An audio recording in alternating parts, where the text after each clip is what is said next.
તો પીએમ મોદીની અપીલ બાદ રાજ્યનું પોલીસ વિભાગ પણ હવે એક્શનમાં આવ્યું છે. પોલીસ વિભાગ પણ પેટ્રોલ ડીઝલનો બચાવ કરશે. કોર્ટની કાર્યવાહી અને સુરક્ષા વ્યવસ્થાની બાબતમાં પેટ્રોલ ડીઝલનો બચાવ કરાશે. ડીજીપીએ રાજ્યના વિવિધ શહેરના પોલીસ કમિશનર અને જિલ્લા પોલીસ વડાને સૂચના આપી. આરોપીઓને વિડીયો કોન્ફરન્સના માધ્યમથી કોર્ટમાં રજૂ કરવામાં આવે તેવી સૂચના આપવામાં આવી છે. પોલીસ વિભાગની મોટાભાગની મીટિંગ પણ વિડીયો કોન્ફરન્સથી કરવામાં આવે તેવો નિર્દેશ કરાયો છે.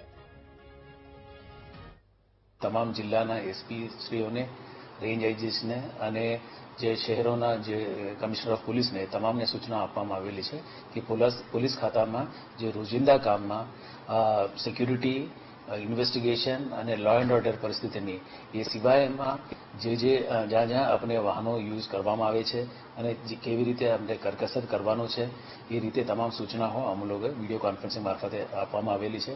ખાસ કરીને જે વિડીયો કોન્ફરન્સિંગ માધ્યમથી જે આઈઓસને સંબંધિત કોર્ટોમાં રજૂ કરવા અને જે વિટનેસ ડિપોઝિશન જે સેન્ટર્સ આપણે બનાવ્યું છે એ મારફતે આઈઓસ તપાસનીસ અધિકારી કોર્ટોમાં રજૂ થાય અને જે કૈદીઓ જે કોર્ટોમાં રજૂ થવાના છે એ વિડીયો કોન્ફરન્સિંગ મારફતે થાય એ રીતે સૂચના આપવામાં આવેલી છે.